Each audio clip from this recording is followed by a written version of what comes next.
He has a 1-1 count. That one's struck high. Left side. That one's going. That's out of here off the ropes. You have to be kidding me.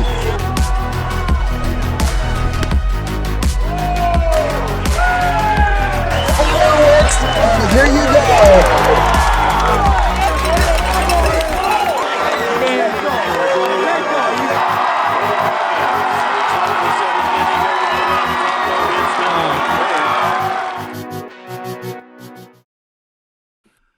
And welcome in, everybody. This is High and Tight, the flagship show, part of the IA Baseball Network. Thanks again for joining us here on what is a fantastic Wednesday. Thanks, as always, for liking, sharing, subscribing. Continue to do so, as we're going to have a whole lot of fun with that. As you can see, coming on up, we'll have Chad Ericson with our RDA Financial Prospect Planner coming on up here in just moments.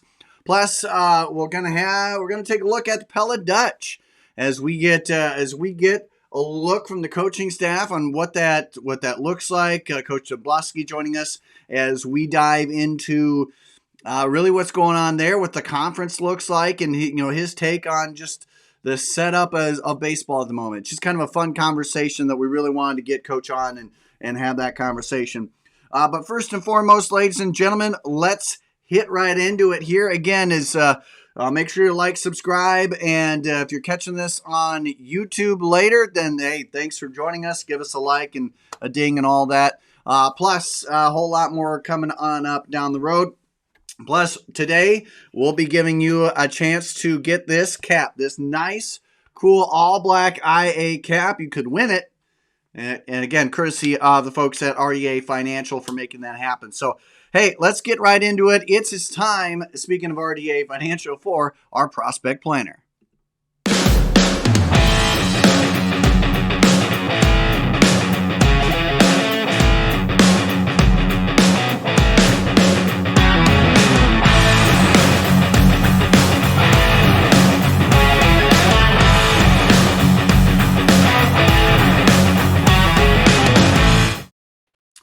All right, ladies and gentlemen, that's right. It is our Prospect Planner piece brought to you by RDA Financial. Thanks again for tuning in, making this a part of your day as always, as we go ahead and and really dive into everything that is. And we do that with the help of the one and only Chad Ericson of RDA Financial as he joins us right now on the hotline. And Chad, hey, thanks as always for joining us, and can't wait to get talking some more baseball here.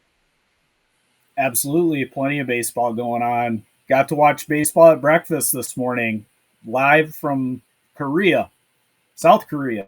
And I love that. The fact that I like how they're doing that. I think it's really cool. In the end, some of the clips that they do on Instagram, the side things that really show working with kids, working with the young guys, and growing the game.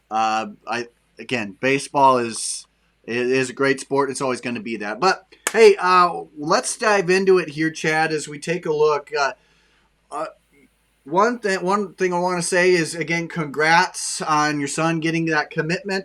That's really tough to do. Part of the point so many percent, or the 6%, however it may be, the low number that get the chance to do that to collegiately. And again, sharing the story with us as we go through it, which again, ladies and gentlemen, will repost up, and we'll make sure you can catch it again through our social media links as well as YouTube. So we'll go ahead and get it refreshed on YouTube for you so you can catch that. Some of the do's and don'ts, some of the what's worked and what has not worked with Chad and his son in their journey. So some helpful stuff for you as you go there. But now, Chad, I think one thing I did want to dive in with you, and again, as you go through this, and as students and kids are trying to get that edge, one of the things is I want to talk briefly on the whole aspect of baseball as it is right now. I know we've had a little conversation with others, but with you, I want to get the conversation going of baseball in the summer, baseball and softball. And you had a really good take on it here, but I know there's been constant conversation over the last 5 years about does Iowa bring all that into the spring? And there's been quite a lot of debate here. Obviously, we're still in the summer, thankfully, but still a lot of conversation. But I really did like our pre-show conversation. You touched up on some good points there. Yeah, well, thanks. It just I know a lot has been said on this topic, and I may not be saying anything new here. We've talked about it already, Andrew, you and I, uh, about the aspects of playing in the summer, benefits, drawbacks from a recruiting standpoint. I think if I were to really look at it and try and put the most positive spin on it that you can, Yeah. is to look at it from an attention standpoint. And when you look at every other sport that's sanctioned by the Iowa High School Athletic Association or the Girls Association, if you want to bring them in, Iowa's kind of unique in that way too. We've got a boys association and a girls association. Most states, the boys and the girls are lumped together. Yep. But we just like to do things differently in Iowa. What can I say? Yeah. But the one of the really cool benefits of playing baseball for your high school team in the state of Iowa is that all eyes are on you. Every other sport in the state of Iowa has to share time throughout their entire season. Now, I understand when baseball season starts, track is still going on, golf is still going on, some soccer is still going on. But by the time you get to the third or fourth week in May, it's all baseball and softball in the state of Iowa. There are no other high school sanctioned sports going on. If you're a high school sport fan, your eyes are locked on baseball and softball.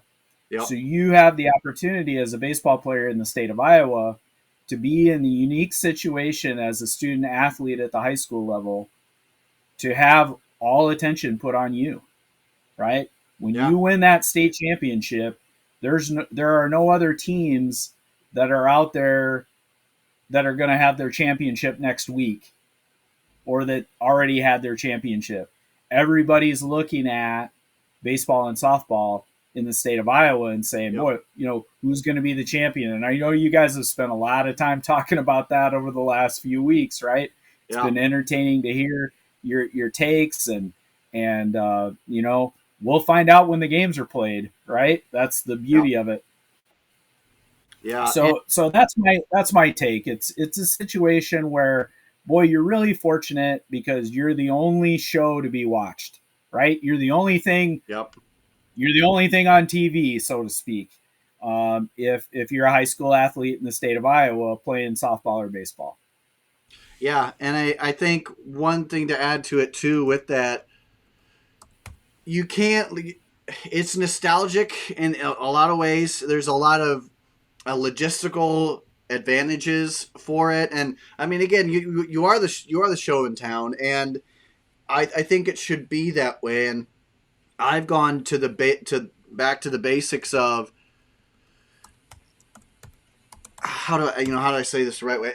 Ultimately, I go back to Iowa has done it the right way because if you put baseball in the spring, now all those track athletes who are really great at track, but baseball may be their number one. Now you're going to take away from that. And we've seen the Iowa High School Athletic Association really put a lot of emphasis into track and field. They put a lot of over the last how many years, we've seen that. And so you're going to get those and vice versa with, that go to track and not baseball. So what you'll do, I think in those two especially, you're going to cut out a lot of competition only for the sheer sake of it. And then I think you're going to exacerbate the conversation of those who are on a different tier playing wise. They're going to look at things and go, you know what? There's not competition here. I should go join an academy. I should do that. I should go try there. I should look outside. I should not play high school ball. I should just play with my club team all year.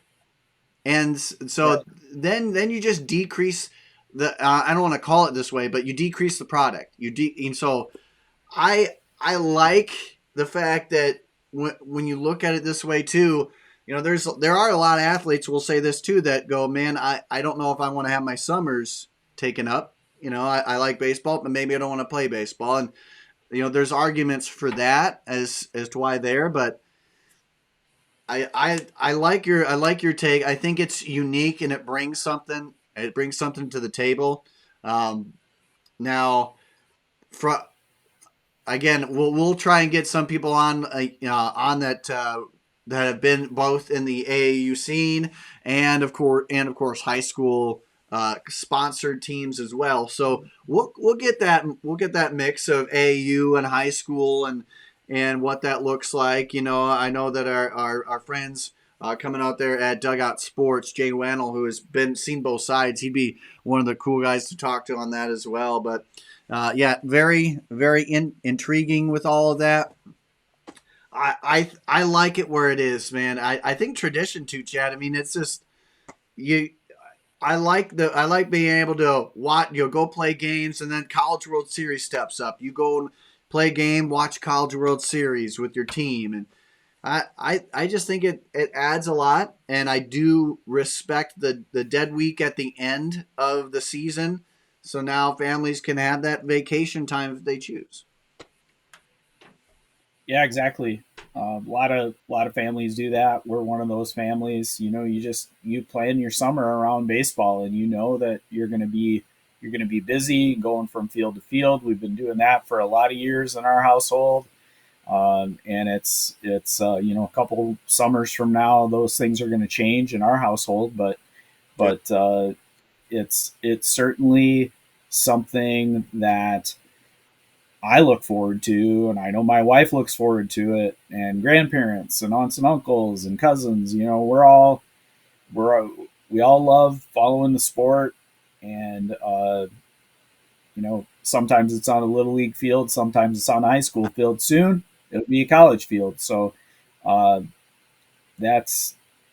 it's always changing. In this sport, yep. There's always a little bit more, right? There's a little bit more you can do. And I think that's true of any sport. If you want to do it well, there's always a little bit more.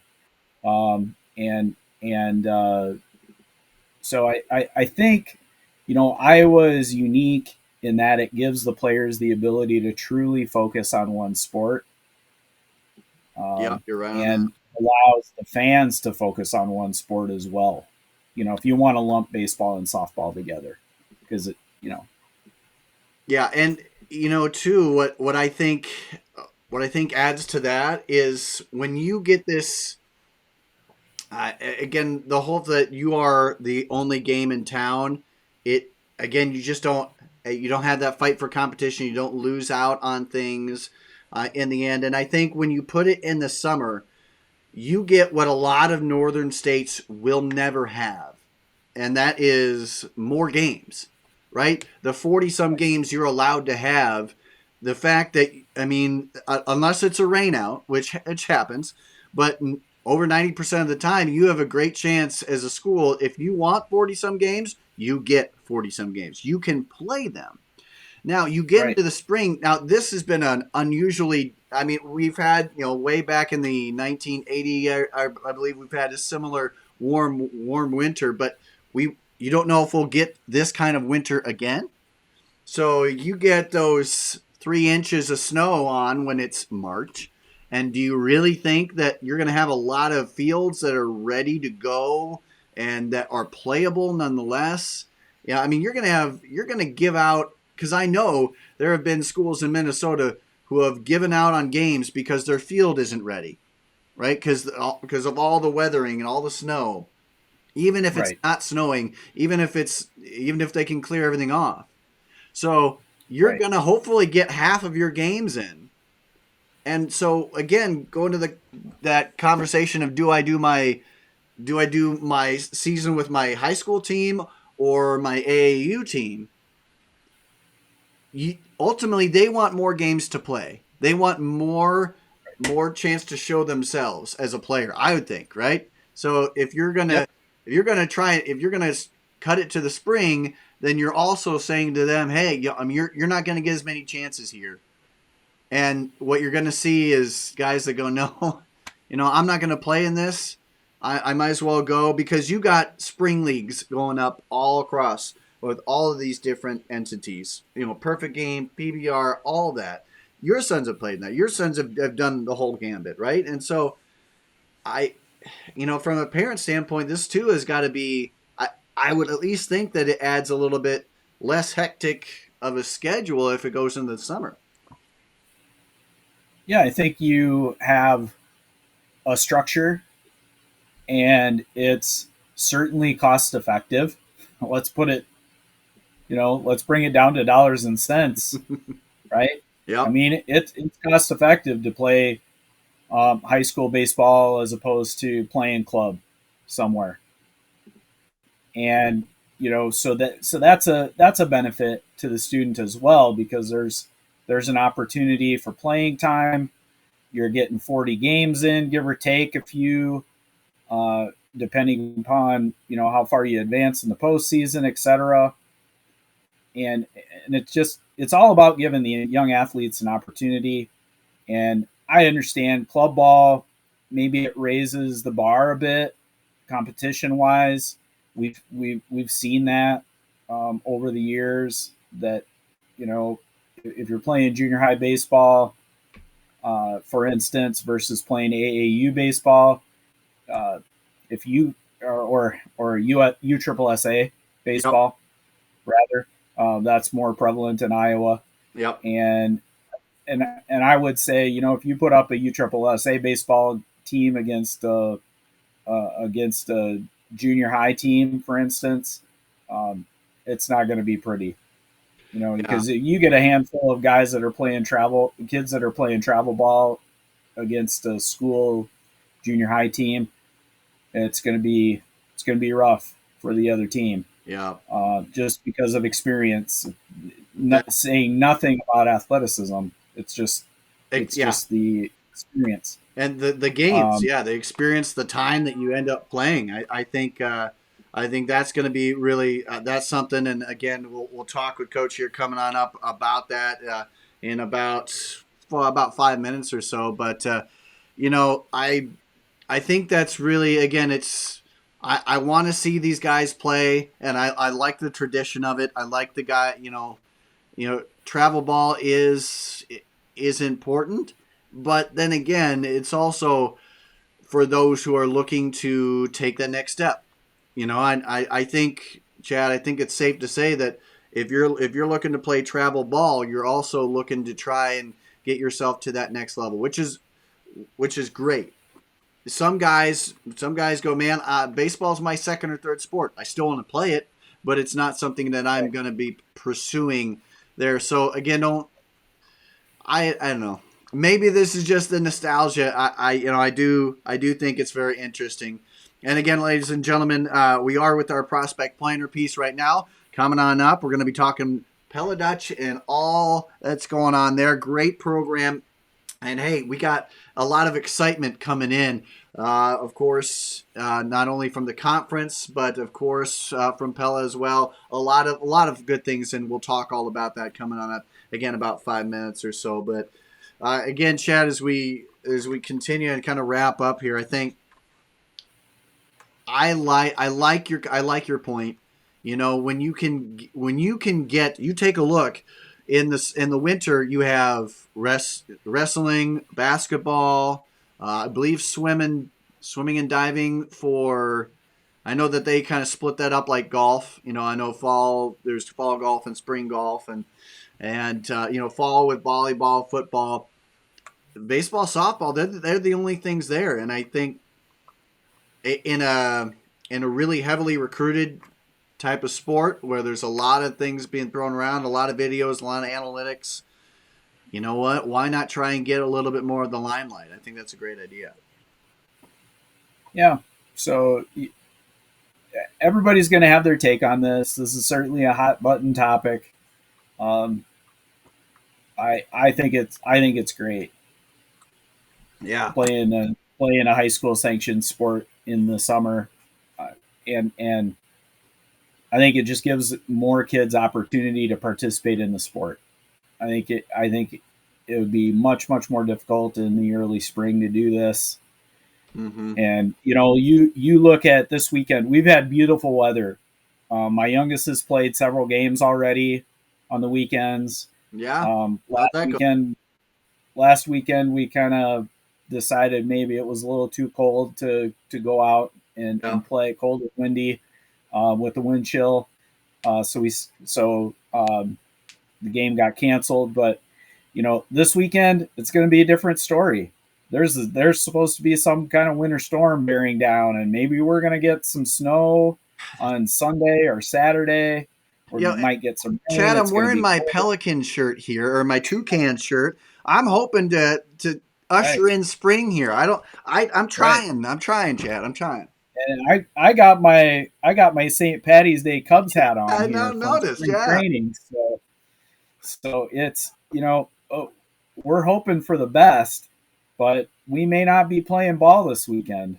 And this was going to be the first weekend for my oldest, so we're really looking forward to getting on the field and getting things kicked off here with some live ABs and some live pitching off the mound against someone other than your own teammate, right? Yeah. So That's important. it was something that I was looking forward to, but it may not happen this weekend. But Mm-hmm. uh, it's tax time, so there's plenty to do. Yes. I could Yes. use an extra Saturday in the office, quite frankly, but that's where we're at. That's where we're at, and so certainly, kids should be getting ramped up. I mean, if you haven't picked Yeah. up a baseball yet and you're expecting to get onto the baseball mound, boy, you better get after it, because you got 2 months to opening day kind Yeah. of from right now. So, you know, hey, you want to have good arm care, you better pick up the ball and start throwing it around a bit if you haven't done so already. Yeah. Exactly. And well, I think I was going to go there too. For my last point is, as you look here now, you and your son have come from the lens of now you've gotten committed. How important has it been for him and for you to still do these and again, it can be anything from USSSA, American Legion ball, so forth. How important is it to kind of stay active in that front? And what's been the focus for you guys now that it has shifted?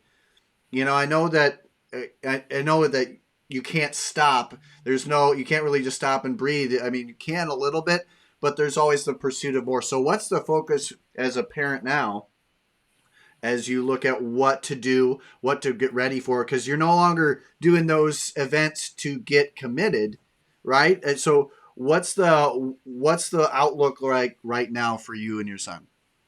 Well, right now it's the ramp up to the season. Mm-hmm. Even if you're committed, you know, and you've got a scholarship, and you're going to be playing, and you're looking forward to that, going onto a college campus next fall, Yep. and showing those coaches what you can do when you're playing for them, right? But at the same time, you have to continue with your progression, Mm-hmm. because as Cody Ege said when we interviewed him a couple of Yep. weeks ago, when you walk onto that college field, or that into that college program, all the people in that room or on that field, they were the dudes Yep. at There. their high school team, right? So you're competing for them with the starting spot. So you got to go there and you got to be ready. I think if you kind of coast through your prep for your senior season, and maybe you try and pick it up because you know where you're going to be, and you just like, hey, I got it made. I That's a dangerous take, right? Yep. Because there's injury that could happen. You got to be physically ready, You did. and you have to be prepared for the season, because if you're playing a 40 game season, especially if you're a catcher like my son, or a pitcher, you have to be prepared, or you're risking injury. And then what happens if it's a really bad injury? Maybe you don't get that scholarship. Yeah. that's a risk. That's a legitimate risk. 100. And so, but you have to stay on track. You have to continue with your progression. As I've said many times over, as we've talked, development in the sport of baseball is not linear, and it doesn't stop. Correct. Right? My son and I were watching Cubs spring training game last night. We had Kyle Hendricks on the mound for the Cubs last night. Mm-hmm. Guy who's been in the majors for a long time, seen a lot of action. I mean, one of the innings eaters of all innings eaters in Major League Baseball over the last decade. Yep. Right. And he was working with Jordan Hicks, who's most likely going to be in the rotation when the season starts for the Cubs. Yep. Jordan's left-handed, throws well, pitched pretty well last season. He's at the major league level, but Jordan tweeted out a picture of him and Kyle Hendricks working on change-up grips, and yep. His caption was something to the effect of, "You never stop learning, and it's perfect for spring training." Right? Exactly. You never stop learning. You're picking the brains of everybody, especially Kyle Hendricks, right? Why wouldn't you? Yeah, exactly. And so, I think that's there's always something to learn. There is always something to learn. No matter what level you're at, there's always something to learn. I love that. Great point. And great point. And as always, great conversation. And with that, Chad, I think I don't know if I think there's so much more that you can look at from the cerebral standpoint. The game has a lot of smarts to it if you can master that too. So again, you have to be ready. You're never too old or too young to learn, and absolutely love that. But before we send you off here, Chad, are you okay with going ahead and giving a little bit of a rankings reveal with us here? Sure. Let's do it. We love to do this here. We love to kind of spin the wheel. And what we do here, this is from our rankings on our if you go to Rockfin and get subscribed, you can catch up on all the rankings throughout the season, individual and team. And you can go through and all the great content that there is. You can go ahead from highlights, of course, stories and more. A lot of cool things going on there. Plus, it helps the small business and helps us highlight the great coaches and players and umps in the state. So make sure to check that out at Rockfin. But right now, we will go ahead and try to spin the wheel here. So as I look at this, you can see that I have Class 1, Class 2A, and Class 3A and 4A. We've had 4A for 3 times. We've had 3A. I'm hoping we get a 1A and 2A here. So let's go ahead and, ladies and gentlemen, let's spin this wheel. Sometimes it has sound effects, sometimes it doesn't. We'll just have to rock with it. We have, it's like I speak it and it happens. Class 2A. All right, so Chad, do you have any thoughts, 1 through 15, what the number picker might end up at? Boy, I don't know. Let's say 6. 6. All right. I'm hoping, like last time, we had Class 3A's 15th ranked Bishop Heelan. We got right on the end at 15 there, and we got the chance to talk about the Crusaders a little bit. That was really fun. I love talking about these teams that'll make a big push that may not be in the top 15. But here we go. You say 6. I'm going to hope for 11. Here we go. All right. We got some sound on this one. Here we go.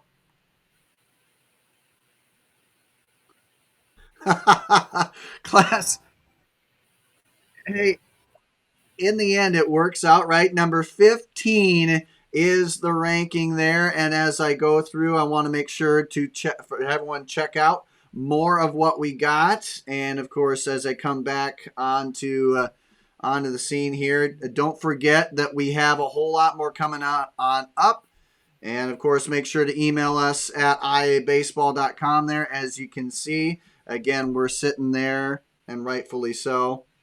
All right. So now, as we kind of bring things back up, again, don't forget we have a lot more coming up. So ultimately, as I bring it up, don't forget that we have more ways for you to get involved than just this. Again, please help support IA Baseball and everything we do here. But I'll go ahead and give that reveal right now. In Class 2A, we dive all the way to number 15, and that is a class that was a state tournament participant in Williamsburg. The Williamsburg Red Raiders, they coming off a thrilling seasons into the state tournament. You know, they lose some guys, but they have arguably one of the tougher 2A schedules in the mix. 20-20 last year, hit all 40 games. So, and we got the chance to follow them along with Wilton to Busch Stadium as we got to broadcast a game from Busch Stadium, which was a really kind of a dream come true scenario. So, really appreciated that. But anyway, so number 15 in our 2A rankings is Williamsburg. So there you go. All right, Chad. Appreciate it, man. Thanks again. And as always, we'll look forward to another good week, and hopefully you brave the storm. Yeah, I hope so too. I hope it all stays north. Sorry, Minnesota, but I hope it all stays up there. Yeah, absolutely love it. Well, again, thanks again, Chad, and we will chat with you later, man. You bet. Take care, Andrew. All right, ladies and gentlemen, again, that was Chad Ericson of RDA Financial. Hey, we got more coming on up. Don't go anywhere. We are going beyond the prospect planner as we dive into a whole lot more great action. Again, this show brought to you in part not only by RDA Financial, but victorymounds.com as well. So check them out today. Hey, we're going to take a quick break, and we'll have more as we talk Pella baseball coming on up right after this. RDA Financial Network is a proud sponsor of IABaseball.com. RDA supports the sport of baseball in the state of Iowa.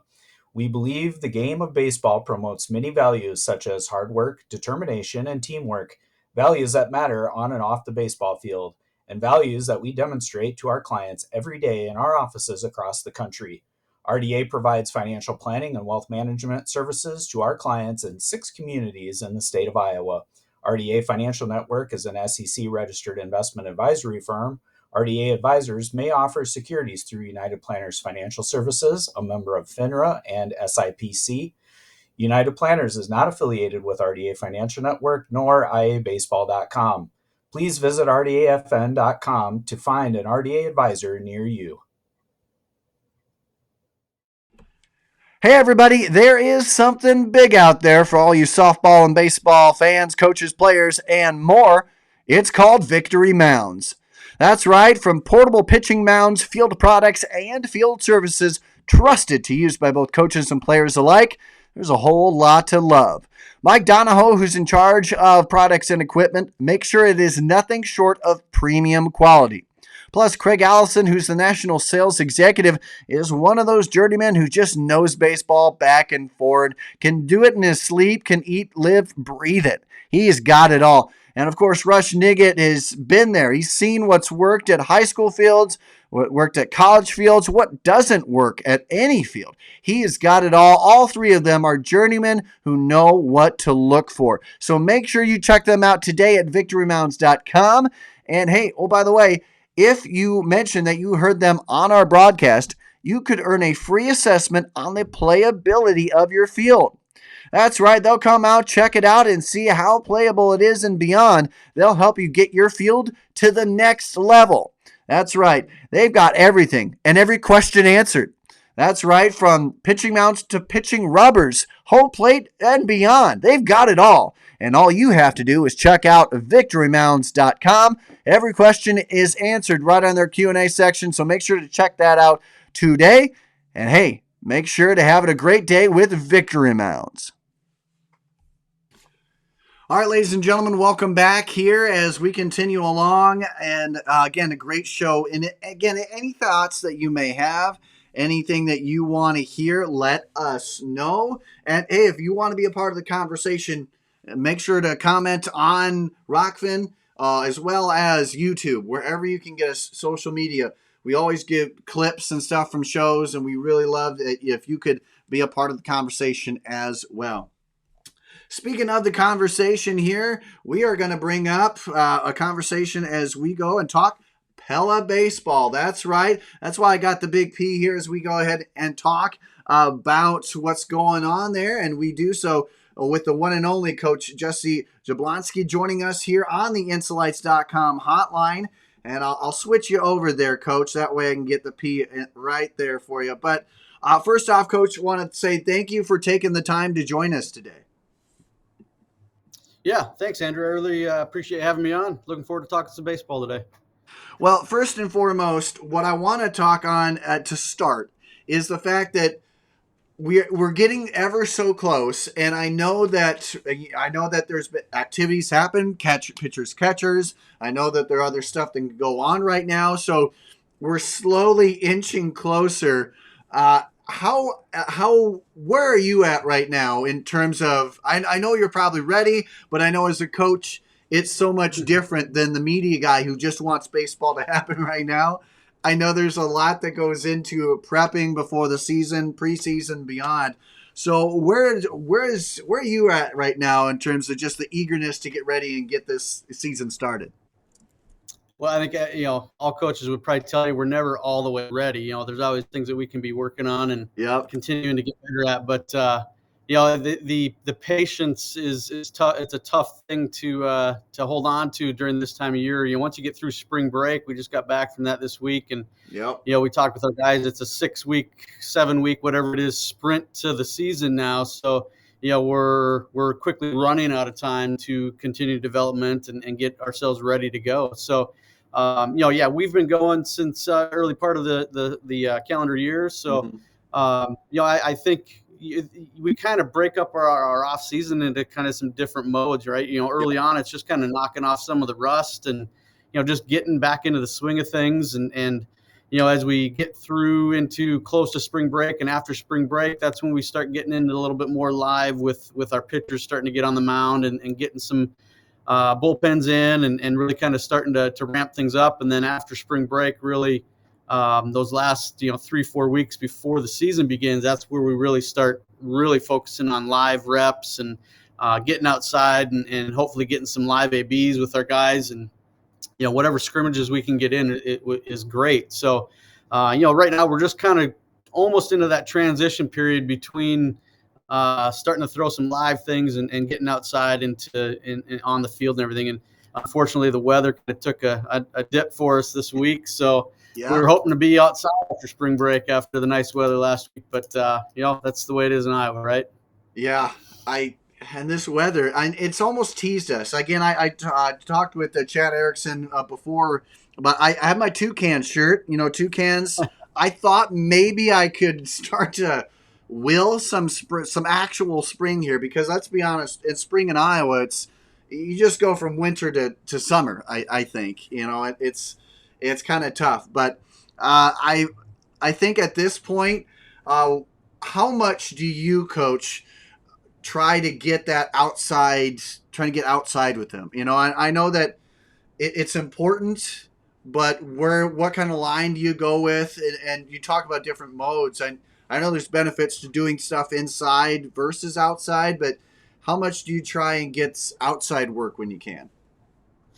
We do as much as we can outside within reason, obviously. I think the thing that we really take a look at is, can we be productive? Can we get something out of the day when we go outside versus just going outside just to be outside and the wind's blowing 40 miles an hour and, nobody wants to be out there and we don't get anything done in those conditions. So if the weather allows us to get some things done and be productive, then we're going to go outside. The one thing that we kind of err on a little bit more cautiously is any live pitching early on. If we're going to be throwing bullpens, a lot of times those early bullpens, we're going to probably stay indoors, a little bit more climate controlled and just protecting arms a little bit more. Usually we'll wait a little bit longer on live outdoor bullpens or live ABs with a lot of our pitchers. So, I wouldn't say there's a hard and fast rule, but we just kind of look at the forecast and take it a day at a time. And like I said, just make sure we're going to have a productive environment outside when we do get that opportunity. And when we have had a number of those days early on this year, I think we were outside in February this year throwing the ball around, so that was nice. Yeah, and certainly get it when you can. I agree. There's, the weather never presents all the best conditions every time out, but certainly it's something else. I know that one of the things I really like is how you guys address every aspect, not only just from hitting up the tee to pitch design, all that stuff. It really seems you're going the holistic view when it comes to this. And when it comes to, you talk about arm care, getting on the mounds, how do you ramp up? Like I remember, I just say that from experience, Coach. For me, I wanted to hit the curveball right away. I wanted to throw that big sinker right off the bat. I just, it's the cool look. It's the cool hip thing as kids. But do you have to sit there? Do you find yourself sometimes going, okay, guys, no, let's work to that. You don't want to turn the doorknob sort of thing. That.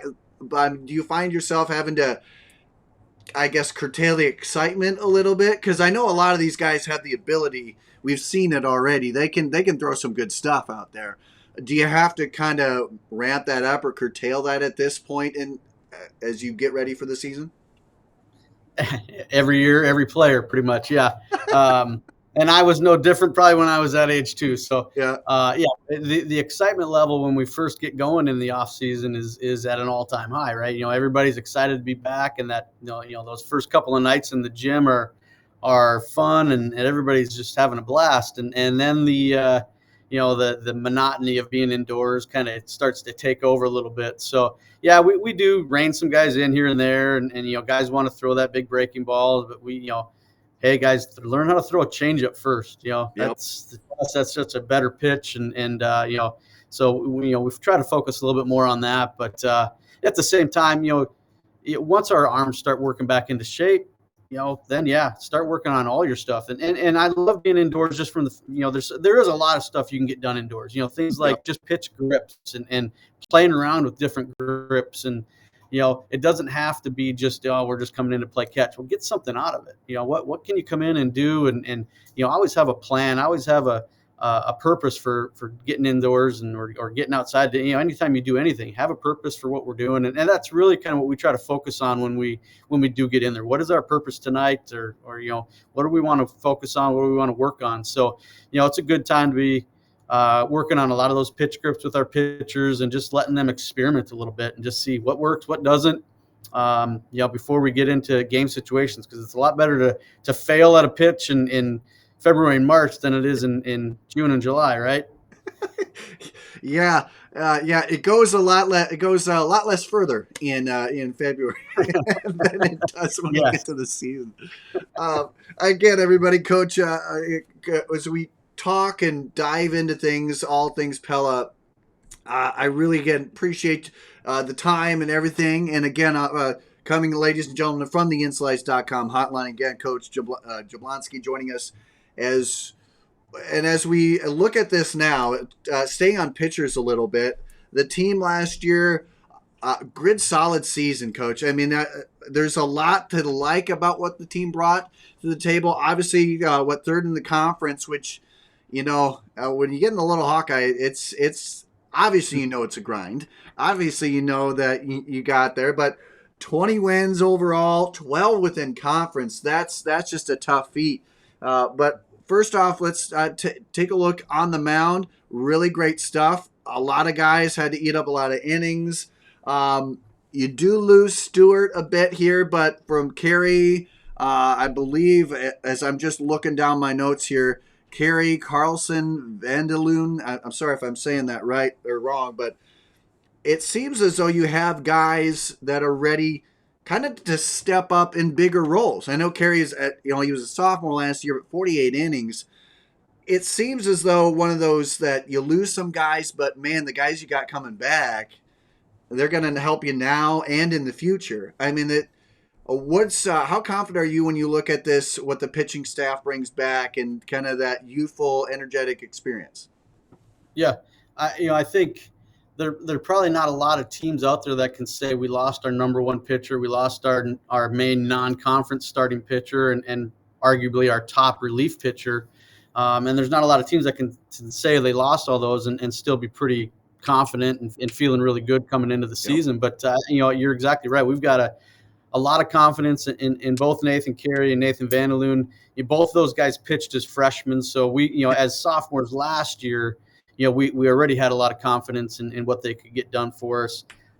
Samuel Carlson, played a big role for us out of the bullpen last year. He's going to be another one that's going to, look to take a big step forward. So yeah, we have some guys.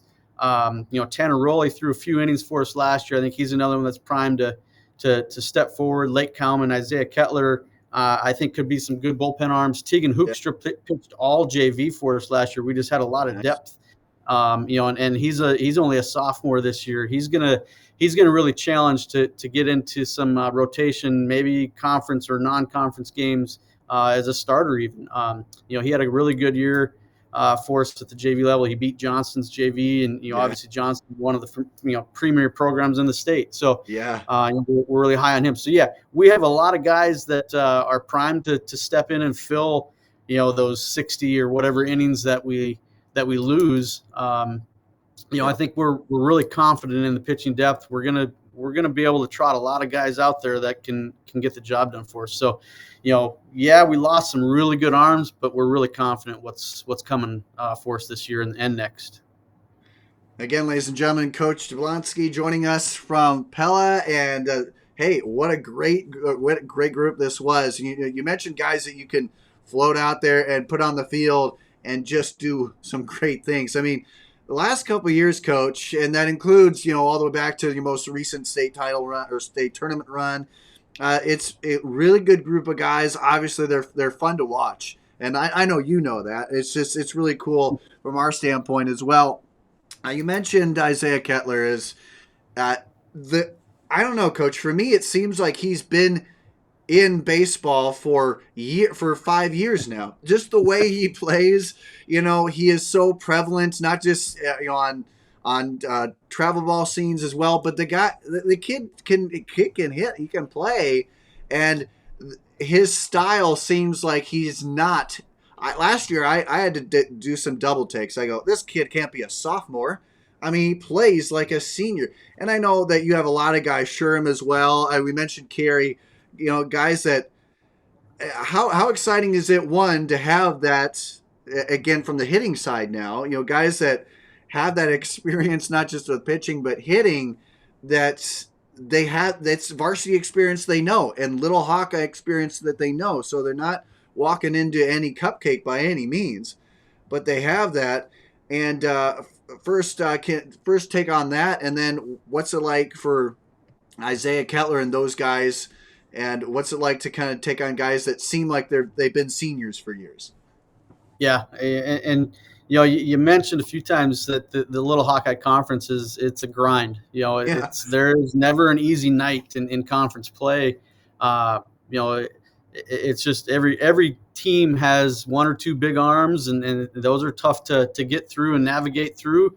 Playing Monday, Wednesday, Friday every week, and you're going to have a tough go at it in those games. But looking at our team, Kettler he's a guy who just goes about his business. He's quiet. He's very humble in the way he carries himself, and he's just kind of got that quiet confidence to him, and so it's a lot of fun to be around him. He does a lot of things really well. Obviously, 2-time All-State player, and he's only a junior, so he's got 2 more years left. So that's obviously exciting for us as a program to watch that. But he's got a ton of guys around him too that kind of prop him up and carry him when he may be in a little bit of a slump at times. So Anderson Sherm, comes from a coaching family. His dad coached at Central. He's just loves the game. He breathes the game and just lives it every day. His work ethic is second to none. And Nathan Carey is now his brother's coaching at Central, so he's in a big baseball family. So you can kind of see some of those family ties there, and just the way that this junior class really as a whole. I think we have about 14 or 15 juniors in our program right now. And this has been a class that within our town, they had 2 separate travel teams at that age growing up. So we've kind of been watching this class come for a number of years and thinking this is going to be a special class. And really, when they got here, they meshed well together. You never know sometimes with 2 different travel teams how that's going to work. But they really meshed well. And they can see the potential and the excitement level that this team is carrying right now is just through the roof. And they know they have to work at it, though. And that's the great thing about this group that we see is they know that the potential for some great things is there, but it's not going to be an easy road either. They are coming in and they're putting in the work every day. So I both offensively and pitching, I think the potential is there for some really great things. And I think maybe one of our biggest question marks, maybe can we score runs? We have some holes to fill from last year's offense. If you look, through last year, we lost a good number of at bats. Obviously Kettler and Sherm had a 100 at bats or so each. Nathan Carey and Lake Cowan both became starters about halfway through the season last year and really stepped up in a big way for us. So, those guys had regular at bats. Nathan Vanderloon played a little bit. He started for a week or 2 for us. So I think he'll be in a comfortable position this year. So we'll have some holes to fill, though. We've got 3 new infielders. First, second, and third are all going to be, new positions, new starters. We graduated seniors in those spots. Landon Bethridge was our starting shortstop for us last year. He didn't hit a lot. We DH for him most of the time, but he's another one that we're hoping that can take a step forward at the plate. So, like I said, all those juniors, they're primed. They are ready to go, and they're excited. So it's going to be some battles for some positions, and guys are starting to feel each other out a little bit. But we're definitely excited for what that might look like down the road here. And I know you've been through, all the different years that you've been coaching, the experience you've had, and seeing a lot of different guys come through and do their thing. When you get a class like this, and I know you touched on it a little bit, does that allow you to strategize a little bit differently in the future when you take a look at even just guys' development, about where they could play and what they could do? I've seen guys change positions from one year to the next. Is that kind of a strategy type thing? Do you get that? I know that doesn't come along every time, and I know this is kind of a once in one kind of example situation, but you got a class like this that has been freshman experience as a freshman and sophomore, obviously, and then juniors. And then again, you mentioned 2 years left that we get to see these guys. Does that allow you to do things a little bit differently, or strategize, or does it matter much in the grand scheme? I think a lot of it, there is some definite planning that goes into it, but a lot of it is just having conversations with players really through the off season, and then I'm fortunate to work in the high school here at Pella. So I get, access to the guys, pretty regularly. So if I need to go find somebody and talk to them, I can. And I think that's a great time to do it, or have some of those conversations in the off season, hey, look ahead a year or 2 years or whatever. Look who's going to be graduating. Where do you think you might fit in? Because right now you and Johnny over here are both playing the same position. So you both can't play it when you're in the same grade. So I think a lot of it is talking to the other coaches on the staff and kind of looking ahead and really kind of looking at what is our depth chart looking like this year, next year, even beyond that. And then starting to have those conversations with the players, and we have great kids here in the program, and they're very receptive, and and they obviously want to play. They can see the writing on the wall by the time they get to high school. So and so is maybe a little bit better than me. I should maybe look at a different position. Johnny's going to graduate here next year, so maybe I should start learning how to play second base or whatever position might be open. So there is some strategizing to that, and our guys are really open to that, and we've moved a few guys into some new spots, and I think the guys who are really looking at going to play at the next level, a lot of times they're really open to trying some different things because on your last segment you guys talked about everybody was the dude in high school when you get to college. Mm-hmm. and so you sometimes have to move positions and be flexible. And I think the more positions you can play at this age, one, the better chances you have of getting in the lineup and getting on the field, because you just present yourself as a very flexible individual. And you never know when that next injury might happen or next graduate might leave or whatever. So the more you can learn, early on, and by the time you get to high school, the better chances of playing you have. And then if you do go on to play at college, you just present yourself again as that flexible individual who might step into a role that maybe you're not as familiar with, but you've at least played it before. Yep. Yeah, I love all the versatility piece. I love that the game itself is cerebral as well. You always have to think just as hard as you work physically, I think, and it really is. Again, love this game. And I also, Coach, thought that as you look at, again, I'll mention the toughness of the conference yet again. I think it's worth noting. When you have teams like DCG, Indianola, even going down to some of the teams that, I don't want to say at the bottom, but I mean, you get teams that, like from a Grinnell standpoint, I know that they've since changed, I believe, conferences, but, when you've had teams like that in Indianola, and you got teams at the way you guys play too, you challenge, you play outside your conference real well. I mean, a lot of challenging. I mean, facing off against like Knoxville, Bondurant, Carlisle, Johnston. You mentioned Johnston with the JV, but even down teams like Newton, they really do present some challenges, even if they've had down years. Your team was one of the few teams to really get at DCG and really kind of challenge them a little bit more this year.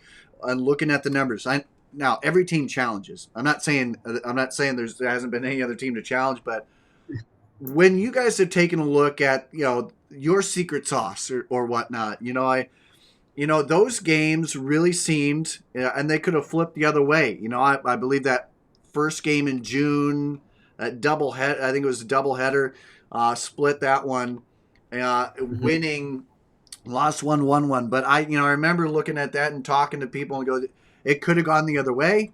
Things could have gone different, but those battles were close.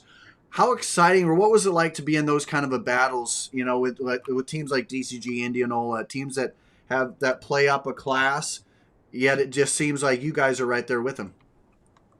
Yeah, and I think there's a ton of mutual respect within the conference for each other. That's first and foremost. We don't, I know a lot of people like to dog on Pella, and we have the target on our back, but that doesn't seem to be the case so much within the conference, within the teams themselves. I think there's a ton of respect out there, but our guys they don't have any fear. They walk into the ballpark and they have a lot of confidence. They expect to win and they expect to compete in every game. And that's part of walking into a ballpark against a very good team like DCG. It'd be easy to walk into there and say, state tournament team, they're a 4A school. We're going to be in trouble, but then you walk out of there with a split on the road and that's not a bad thing at all. We'll take a split on the road and then have that third game back at home later in the season with a chance to win the season series. And that's really, what we're looking to do is just win season series. So, if you live and die on every single game, every night, you're going to really get stressed out and burnt out, and your players aren't going to know what to expect from you as a coach and as a leader, but you got to keep the big picture in mind. So show up every day, not having that fear of any other opponent. And at the end of the day, they're all 16 to 18-year-old teenagers, right? It's not like we're going out there facing 24, 25-year-olds who have signed a professional contract or something. So, yeah, there are some really good teams out there, but they're still all just 16 to 18-year-olds facing off against each other, and they're going to make some teenager-type mistakes at times. And in our conference, a lot of times those mistakes are maybe what leads to a 1-run or 2-run victory or a loss, and whatever. But again, there's a ton of respect within our conference, and we know we're going to get everybody's best every single night out, and we're going to give them our best as well. Yes, and no doubt about that. Again, ladies and gentlemen, as we talk Pella baseball with Coach Jablonski joining us here on the Insulites.com hotline. this was I love the season that it was. I mean, really good run. There's obviously hills and valleys, but man, it was really fun to watch.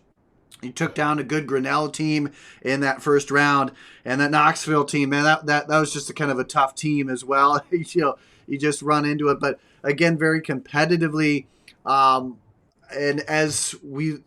what this team did, it really seemed that bounce back, learning. I know we talked cerebral a bit of it, but man, I know it's got to be hard as an athlete to go, man, we lost, but with this team coming back, I got the sense that this team was already looking like, hey, okay, what's next year looking like for us? Mm-hmm. I know you guys got like Stewart that unfortunately graduated.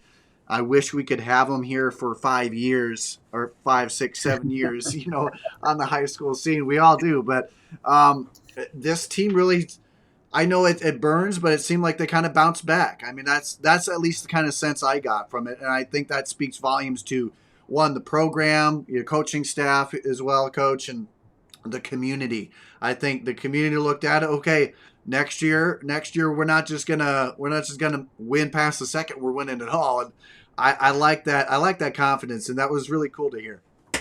Yeah, and I think baseball is just such a unique sport because you don't have a lot of time to dwell on a win or a loss, right? Yeah. Baseball is that game where you're playing. A lot of teams are playing 4 nights a week. Some are playing 5 nights a week. So if you sit and dwell on a game too long, you're going to lose focus on what's to come the very next day. So it's not like football where you're playing once a week and you have an entire week to look ahead and plan and prepare for your next opponent. And so our guys have mentally they've grown a lot, and they understand how difficult it can be at times to bounce back in a quick manner like we have to. But we have good leaders. We had really good leaders these last couple of years. The unique thing with this team that we're going to have this year is no seniors. We have 0 seniors in the program.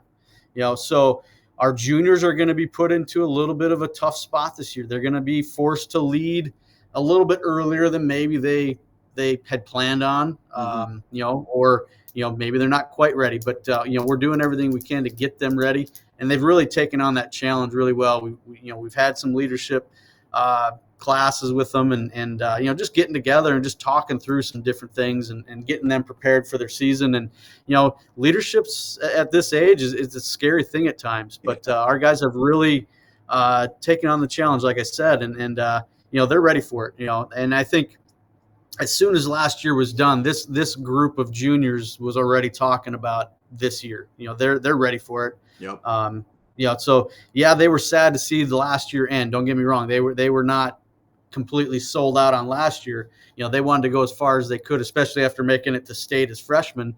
Because a lot of our juniors were on the JV varsity team in 2022 when we were at state. So, they wanted to go as far as they could last year, but they also, when the season was over and they knew it, it was time to move on to the next year. And again, that's just kind of part of bouncing back. And they don't dwell on losses too long. And that's something I, as a coach, I've really learned that teenagers are very resilient. They are able to bounce back from a loss. As an older man, I kind of hold on to those maybe a little bit more, and I play the what if game too much. And, I blame myself for a lot of things. And so teenagers have kind of helped me in that youthful energy a little bit too at times, because they are very resilient, and they're willing to move on and get ready for that next game right away.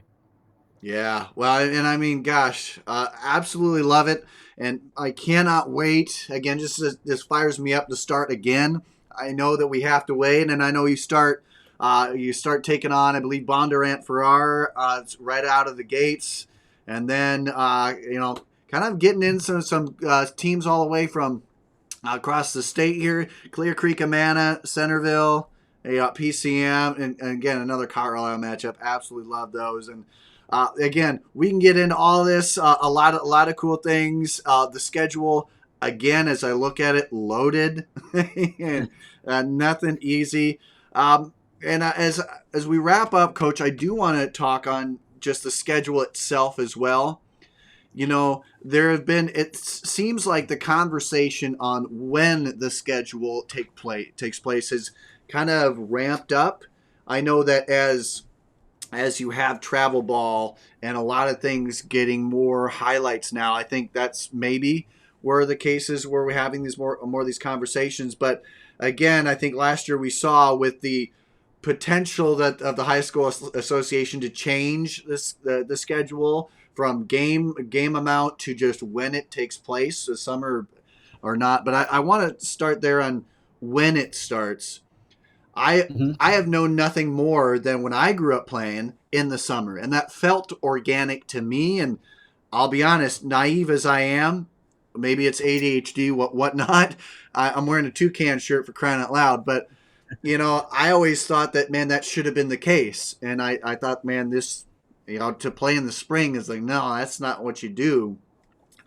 From a coach, from your standpoint, where you got guys who are going to the next level, you've seen that almost every year. You've got guys that go on to play D3, D2, D1, JUCO, NIA. So, you've seen it from those standpoints. What is your take on where the schedule stands? Just the importance of it being either in the summer or the spring, because I know you got to share athletes. And Pella does a great job of that, but in the end, you still share it. So, what's your take on where the schedule stands and where you prefer it to be from a coach's standpoint and just a fan of baseball? Yeah, and I think I'm probably more of a traditionalist when it comes to when it should be or when I think it should be. Again, this is all my opinion, but baseball is a summer sport to me, and there's nothing better than being outside on a weeknight and under the lights, and it's still 70, 80 degrees out, and you're enjoying a baseball game, a high school baseball game, and you've got a good crowd. The community comes out and supports you because the weather is so nice. I've been to Central games here, and there are some really rough spring days when you go watch a college game, when it's 35, 40 degrees and the wind's blowing 25 miles an hour, and the crowds just don't go to those games. So I think if you really want to get that community involvement, I think keeping it in the summer is the way to go. It gives people something to do on those summer evenings. Yes, you could say that the kids don't get as much of a summer, but the kids that come out and play baseball and really enjoy it, they're doing what they want to be doing in the summer anyway. Yeah. And so there's always going to be that debate, but I truly believe baseball is meant to be played in the summer, and it gives the state of Iowa just that unique perspective because we're the only state in the country that does it. Outside of your American Legion programs and things like that, but from a high school standpoint, we're the only one that does it, and it gives us that unique perspective.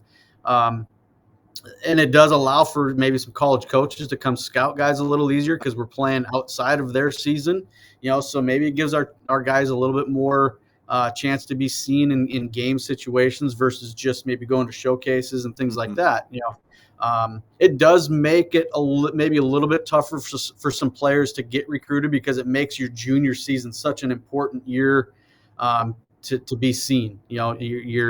You're having to push things ahead maybe a year from a recruiting standpoint versus being able to be seen still in your senior year. If you were playing in the spring, you'd have a little bit more time maybe, but even then you're probably not gaining a lot by playing in the spring from a recruiting standpoint because again, most schools are going to have their rosters fairly full by that time, right? So I love it in the summer. I hope it stays there. I just think that's where it's meant to be played. Yep. And I think with the weather, playing in the spring, it would be tough. There would be some really miserable nights outside, and I just don't think the overall experience, both for players, coaches, fans, everybody involved, I don't think the experience would be nearly as great. And the other thing that you got to think about too is officials. A lot of the umpires that we get are also officiating college games in the spring. So we are already in somewhat of an umpire shortage in the summer, and we would maybe even exaggerate that even more if we moved to the spring.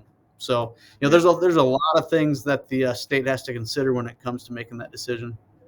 Yeah, and again, I'm with you, Coach. I like it where it is, and I've even talked with Coach Carey about that from Central, and He likes it too. It really seems organic, and he had mentioned that exact same thing. It's outside of our season, and I can get there. I can see it with my own eyes, and we have a lot of good talent, especially if you're within a little Hawkeye. We'll give another shout out there, especially there, a lot to like there. And it seems as though, Coach, in the debate where we have, you see kids, and I know this is those who are just on a different level. You had that conversation of, do I go academy? Do I just go that route? And it seems as though when you get more chances for them to play with their school, I think, and maybe it's just me, but it seems to gravitate to, okay, I get my time here, I get good competition, and it keeps the kids in school, in here, the way we all want them to be. And it just, again, the product, I hate saying that, but the product on the field just seems better. Yeah, you're exactly right. Now, and that may be one argument to maybe move the season to the spring of trying to avoid any players leaving to go play at another academy or facility or whatever. Yeah. But I think players are going to do what's best for them individually. Yep. But I do believe there are a lot of, especially in Pella, a lot of our guys are pretty loyal to the school. They have a lot of pride in playing for Pella High. They want to put the green and white on, and they've grown up coming to games and watching those teams, especially when we had some success in the mid-teens, and they grew up watching those teams. So the guys that we have now are really excited to put that Pella Dutch uniform on and come to the ballpark and represent their school and their community. That it's tough, when you do start thinking about potentially losing some players to those other types of teams. Yeah. But again, as coaches, we need to support those individuals as well. They're trying to do what they think is best for them, and the best thing you can do is just sit down and have a very candid conversation with them. Understand what it is that's driving them to make that decision. Not so much try to convince them to stay with the school, but make them understand you only get one shot to do this, so, and you only get one shot, you only get one career. I get it. You can't go back and redo it. So, you just want teenagers that don't know, all that life is going to throw at them yet. Just want them to be as informed as you can when they're trying to go through making some of those decisions, and I've had that same scenario here. We had a player that left a handful of years ago to go play down in Mississippi. And I sat down with them and just had a very open conversation with them and try to help them understand, what the pros and cons were. And he was a very mature individual and he handled it really well. So I support him and he's doing great in where he's at now. Yeah. So everybody's in a different situation, but I do believe, again, there's a lot of pride in this community. Guys really want to put the green and white on and represent Pella High. Yeah, and absolutely love that. I love it. Again, I'm a traditionalist like that too. Absolutely love it. And hey, I love what we got going on here. Again, coming up, starting the season, Bondurant Farrar out of the Raccoon River. It's gonna be a grueling grind of a season, but I can't wait for it. I've said that time and time again, Coach. I know you're ready, and I really can't wait for it. But I really appreciate the time here today because I love the conversation.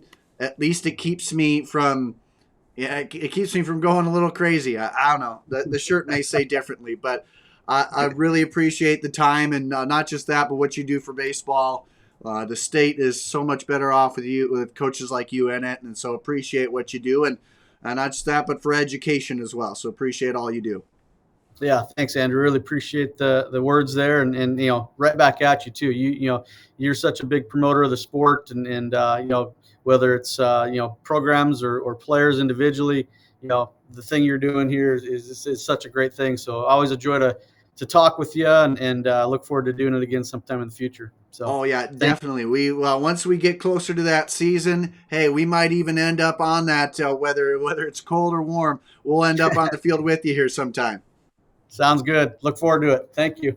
All right, ladies and gentlemen, that was the one and only Coach Jablonski joining us. And again, get the chance to see what Pella's all about because they have a great program there and just great people. It's really hard to go to root against that. I mean, because they just know what they're doing and they've got great people. So in the end, 100%. Love these guys. Coach was great as well. But with that, ladies and gentlemen, we are going to sign off. We're going to say sayonara. Thanks for listening in. And as always, make sure to check this on YouTube later on. They'll be split into 2 different segments of our prospect planner and this segment. We'll also tease you with some stuff on our social media sites as well. So thanks again for tuning in. And as always, until we see each other again, make sure to, and if you want to say it with me, stay safe on the base pass. Thanks again, folks, and we'll talk later.